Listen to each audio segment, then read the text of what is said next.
In this video, I'm going to instruct in downloading a Windows 10 installation ISO and making a bootable USB. Now, this video is going to be quite long because I'm going to essentially cover all the scenarios possible. So I'm going to download a current and previous installation ISO using the media creation tool. And for the previous version, we need to use an unofficial modded media creation tool. I'm then going to create a Windows 10 UEFI Bootable USB for newer PCs manufactured in 2012 or later, and create a Windows 10 Legacy Bootable USB for PCs manufactured before 2010. Next, I'm going to have a look at using direct download links. So I'll use the direct download links in the Chromium browser, and I'll use the Windows 10 Insider Preview direct download links. And then in order to get the previous Windows 10 version direct download links, we'll use the Windows ISO download tool. Now in theory, it should be an identical practice to make a bootable USB using the direct download link ISO. However, in practice, the direct download links contain a file which exceeds 4 GB, which is the upper file size for the FAT32 file system. So this means that most programs will create a bootable USB using the wrong file system, and it won't pass secure boot. Or it will truncate the file that exceeds 4 GB, giving incomplete installation media. So there's a number of additional steps that need to be carried out in order to ensure that all the files are on the bootable USB and are all less than 4 GB. And if you're using a business product such as Optiplex, Latitude, Precision or XPS, then we can actually use the Dell driver pack and slipstream it into the Windows 10 installation media to create a basically OEM bootable USB which has all the drivers.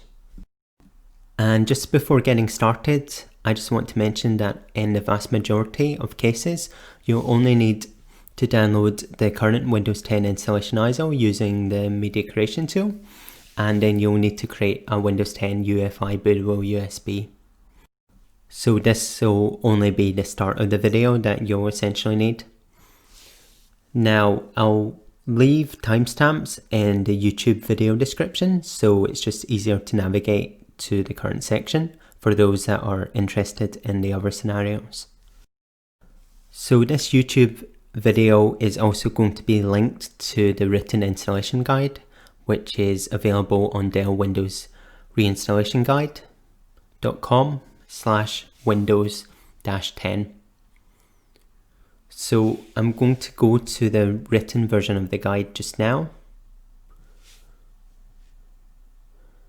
And because there are once again a lot of scenarios, the written guide basically has everything in sections, and a lot of things have a show and hide button, just basically so you don't get overwhelmed with information and you can just expand the relevant sections that you're interested in. Okay, so before starting with the Windows 10 media creation tool, I'm just going to have a look at the additions on the Windows 10 media creation tool installation ISO. So it's got basically most of the OEM and retail additions. Now the direct download links installation ISO has additional additions. These are for workstations and basically for specialized purposes. So in the vast majority of cases, you won't need the additional additions in the direct download link installation ISO. So when you visit the Windows 10 download page on a Windows 10 PC, you'll be taken to the Windows 10 Media Creation Tool, which is a Windows application. So go ahead and launch it. And then in the first screen, you'll need to accept the license agreement in order to proceed. In the next screen, you'll be asked whether you want to upgrade your current installation to the latest build or whether to create installation media. So we're going to go ahead and create installation media. Now by default, it will match the current options of your PC. So you just want to check that you've got the right language. So if you're on an English UK install, make sure the language is English UK and not English US. And the drop down for edition only gives the single option of Windows 10, but this is a multi-edition installation ISO and contains the following editions. In the vast majority of cases, you're going to be using the 64-bit architecture. So once the options are selected, select Next, and then select ISO file, and then select Next. Now the next thing I don't like about the Windows 10 Media Creation tool is that it calls all the installation ISOs just Windows, and does not automatically generate the version beside it. So in order to save confusion, I'm just going to add an underscore and add 20H2 so I know what version this installation ISO is. And then I'm going to select Save. So the Windows 10 Media Creation tool will download the Windows 10 setup files. Then it will check the integrity of these setup files. And then from these setup files, it will create an installation ISO. And because the installation ISO is actually created on your computer, it has a unique time and date, and therefore a unique checksum. So once you've completed the download, it will mention the fact that you can burn the ISO to a DVD. Now you should never attempt to install Windows 10 using a DVD because most new computers don't have optical drives and it's a lot slower. So now the Windows 10 20H2 installation ISO is downloaded. Okay, so now let's have a look at downloading a previous version. So there's essentially this multi-edition Windows 10 Media Creation tool batch file, which can be found on GitHub. So you download it as a zip file, and for some reason it's got a really long file name.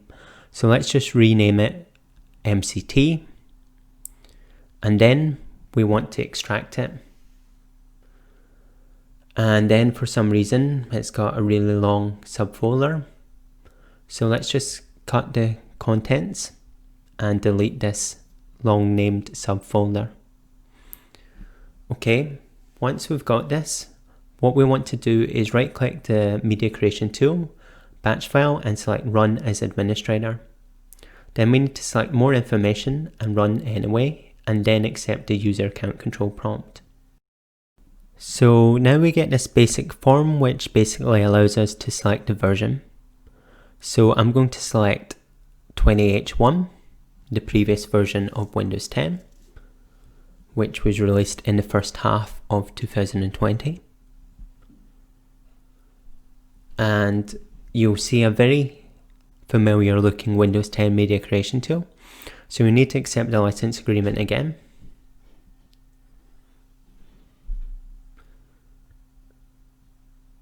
And then select Create Installation Media. So once again, you're going to have the language, edition, and architecture options. So with edition, they've made it a bit more descriptive, so you know it's Home, Pro, and Education. And they've also added the means of downloading the volume license installation ISO. So once again, I'm going to select ISO, and once again, it's going to call the ISO Windows by default. So to save confusion, I'll append 20H1 to the file name.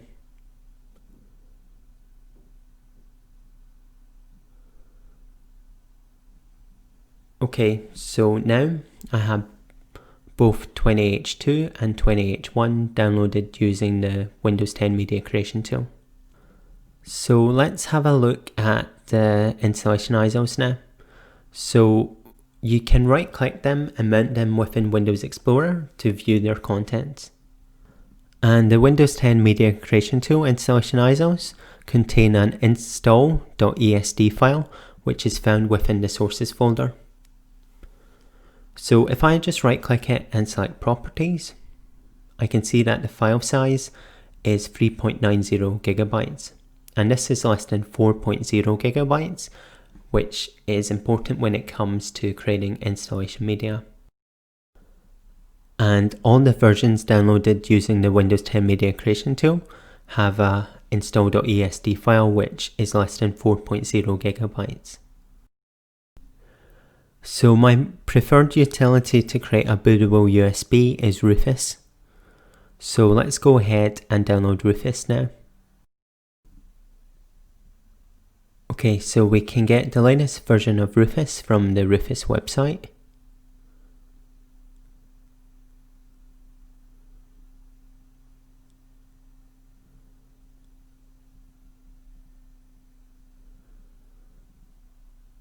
And if we launch Rufus and then accept the user account control prompt, the first thing we can do is select the select button and then select the installation ISO. Now, there is this button which is to compute the checksums of the installation ISO. But as I said, the installation ISO was created on your computer and has a unique time and date. So therefore we'll have unique checksums, so this isn't going to be very helpful for this installation ISO. So insert a 16GB USB flash drive, and for UEFI BIOS you need to use the GPT partition table. So select GPT under partition scheme, and then you need to use a single FAT32 partition, so select FAT32 under file system. The volume label isn't very useful, so change it to something more useful such as 20H2 and then select start. You'll be then warned that you're going to format your USB flash drive. So obviously don't do this if you've got anything important on it. Select OK and it'll go ahead and create your UEFI bootable USB. So now this is complete. You can select close to close Rufus, and I'm going to go ahead and test this Windows 10 UEFI bootable USB. So I'm going to power off the computer and I'm going to power it up and press F12 to get to the UEFI BIOS boot menu. And to the top you see that the boot mode is set to UEFI and secure boot is on. And under UEFI boot, the USB flash drive is listed. So I can highlight this and then select enter, and the Windows 10 installation media should proceed to boot, and it will pass secure boot because it's got the required Microsoft signatures to pass secure boot. If you've got an OEM license, when you select install now, it's going to check for your OEM product key, and if it finds it, you'll be taken straight to the license agreement screen. Okay, so I'm going to exit this and I'm going to go back into the boot menu. And because I'm using a system with a UEFI BIOS, I can power up and press F12 and go to change boot mode settings. And I can actually emulate a legacy BIOS with secure boot off. So I'm going to go ahead and do that. And now when I power up and press F12 to get to the boot menu, I get the legacy options. So if you've got a legacy BIOS, you'll only have legacy options. So USB storage device is listed. And basically you get this white cursor and it flashes. And every time I've made a tutorial video, people complain about this. So what happens here is that you're using a legacy boot, and the legacy boot recognizes that the USB device is a bootable device, but it doesn't recognize the GPT partition table, so it just hangs there. So if you've got a legacy BIOS, you're going to need to change some of the settings with Rufus in order to make the legacy BIOS bootable USB. So I'm going to go ahead and launch Rufus. And once again, I'm going to select the installation ISO. So let's just select the other one, 20H1 this time, because we have it. The partition scheme should be set to MBR, master boot record. And the file system should be NTFS here. And just so I know, I'm going to add legacy to the volume label. Okay, so once again, when Rufus is done, it will say ready. So we can close Rufus and then in this case we can just shut down the computer. So I'm going to power it up and press F12 to get to the UEFI BIOS boot menu.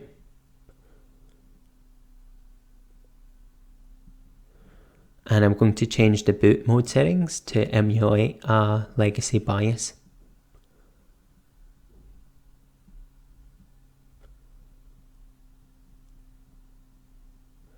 Note that the bootable USB didn't show when the UEFI boot with secure boot was enabled. So it's not listed under UEFI boot, but USB storage device is listed under legacy boot.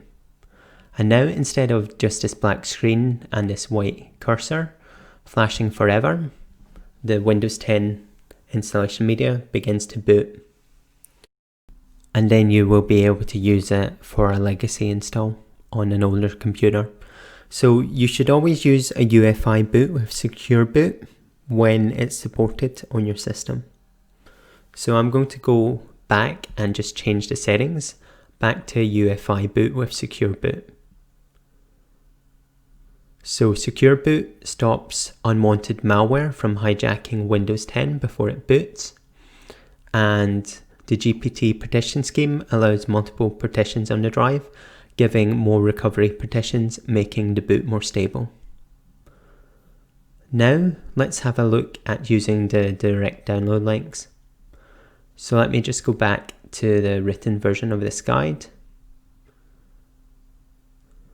And basically we're going to go to the Windows 10 download page, and we're going to see the Windows 10 media creation tool as before.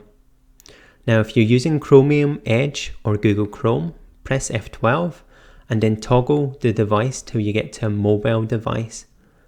Once you're on mobile view, refresh the page. Then you can close the developer options to the right hand side.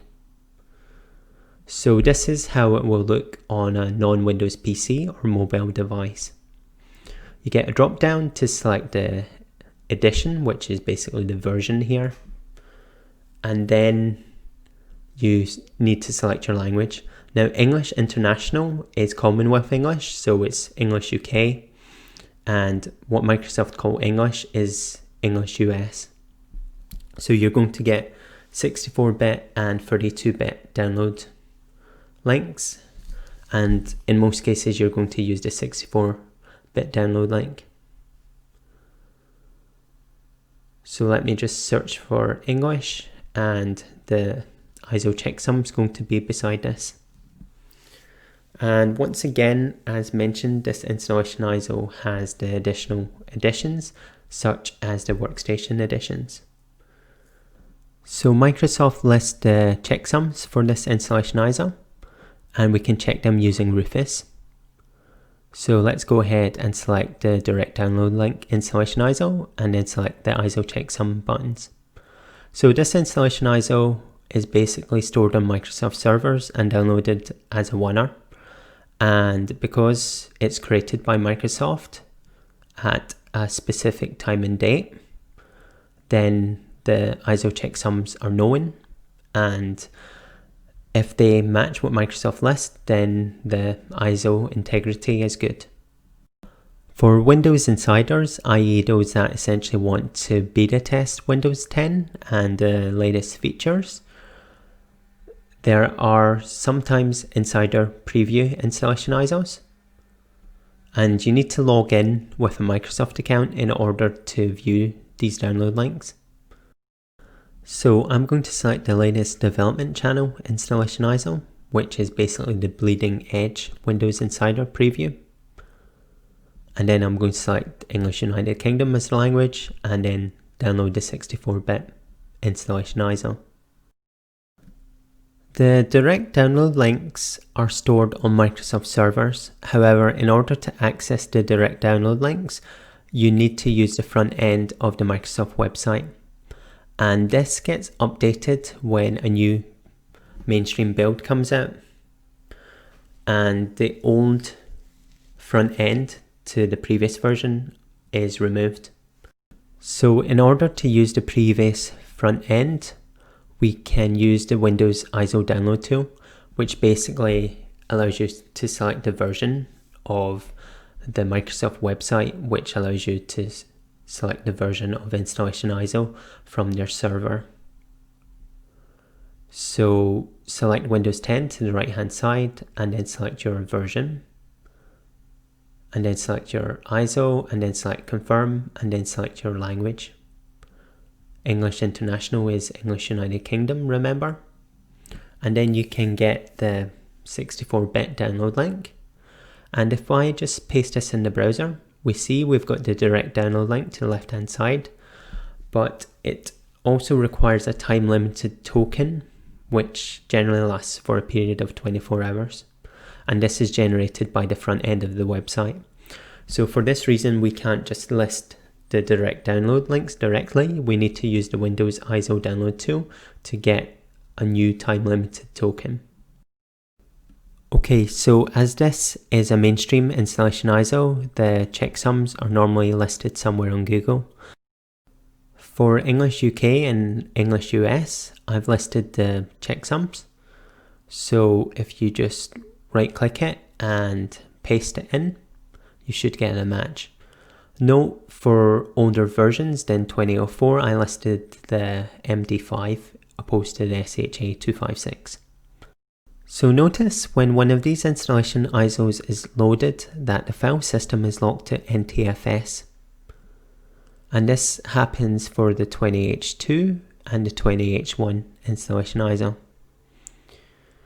And when the file system is set to NTFS, it's going to be rejected by Secure Boot. The Insider Preview installation ISO lets me select a FAT32 file system. So let me just right click one of these installation ISOs and mount it. And I'm going to have a look at the contents. So within the sources folder, there is an install.wim file. And if I right click this file and select properties, I can see that it exceeds 4.0 gigabytes, which is the upper limit for FAT32.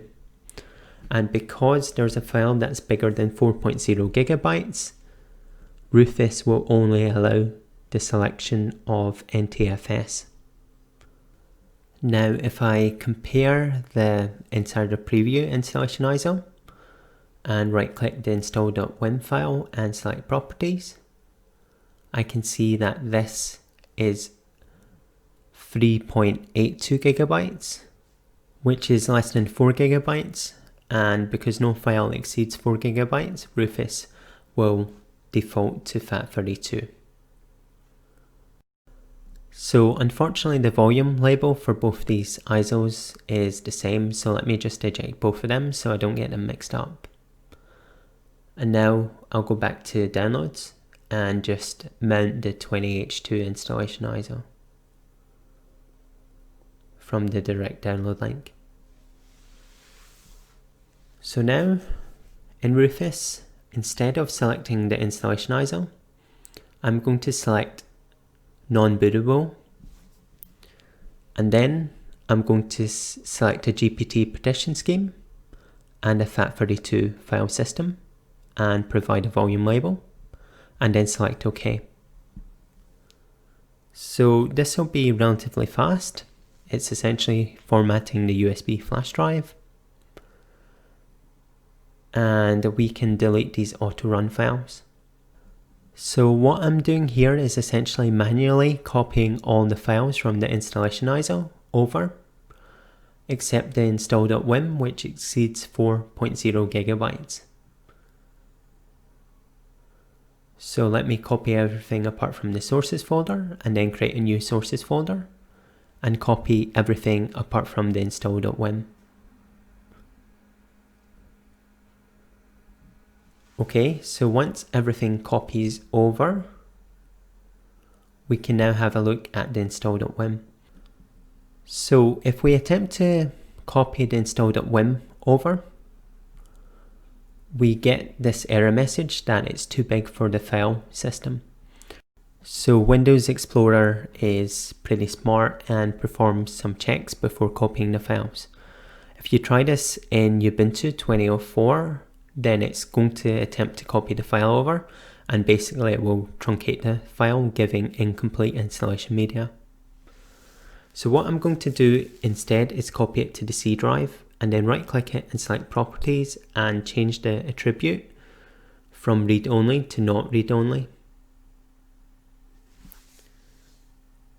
Now I need to split the install.wim file into smaller files which are less than 4.0 gigabytes. So the command that I need is within the written guide. And for the command to work, the file needs to be on the C drive directly. So I'm going to right click the Start button and select Windows PowerShell Admin, and then accept the user account control prompt and right click to paste the command in. So it's going to take this install.wim file and split it into multiple install.swm files, which are all less than 4.0 gigabytes. So once the operation is completed successfully, just in the place of the install.wim file, you want to copy these install.swm files. So go to the sources folder of the bootable USB and copy the install.swm and install2.swm file.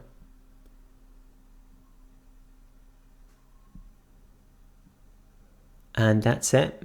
You've now got a UEFI Bootable USB using the direct download links.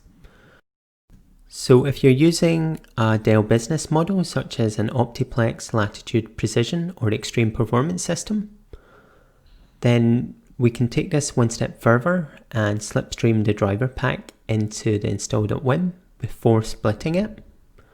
And this will give basically OEM installation media with all the system drivers pre-installed. So once again, I've got written instructions and it's got all the lines of code here. So the first thing we need to do is go to the OEM website and select your system model. So I'm going to select an Optiplex 7050, then select drivers and downloads, and then you want to select system management under categories and Windows 10, and you want to download the Dell command deploy driver pack.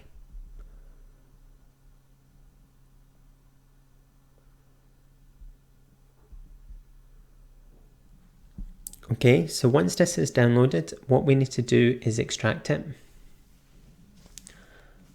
So you may need 7-zip to do this. So let's go ahead and install 7-zip.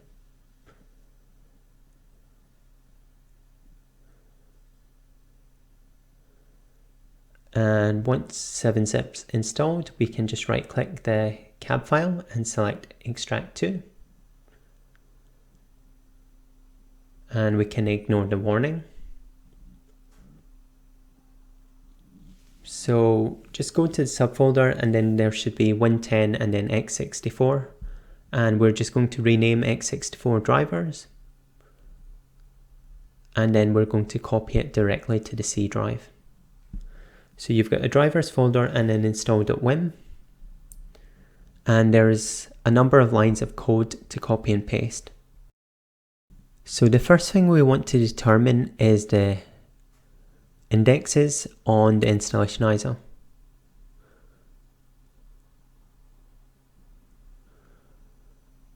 And I'm interested in Windows 10 Pro. So we can see that in my case this is index 6. Now I'm going to create a temporary directory. So I'm going to use the line make directory, and the directory is just another name for a folder.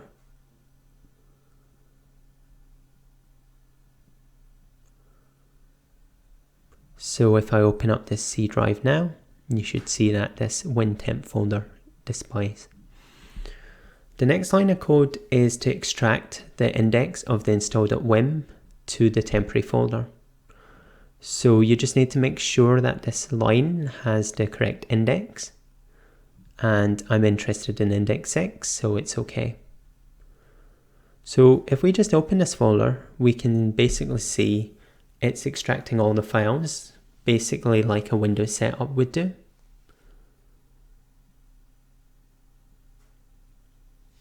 And now we can slipstream the drivers to this folder.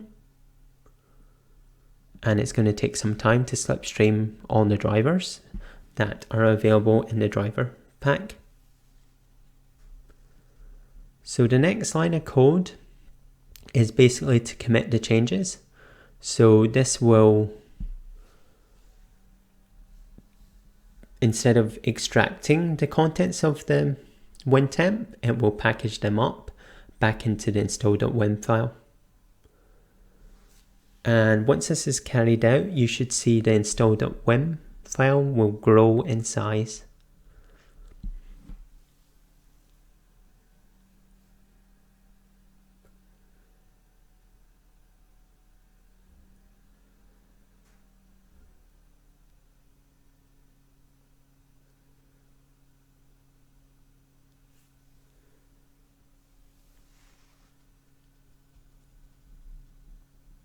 Okay, so the install.wim is larger in size, and if I go to the WinTemp folder, we see that there's nothing in it. So the next line of code is just to remove this directory.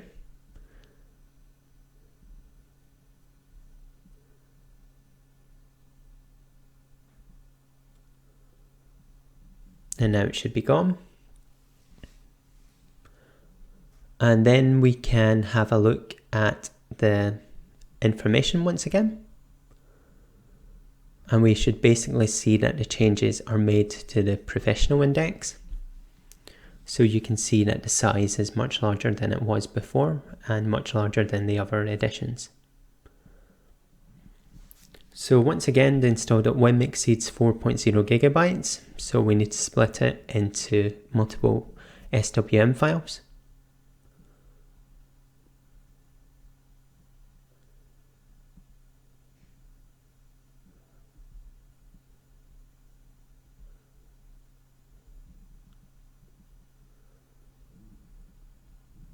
And once we've got our multiple install.swm files, we're just going to copy them in place of the install.wim on the bootable USB.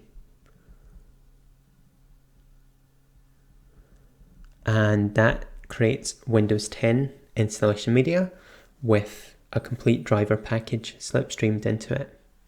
So making it essentially OEM specific.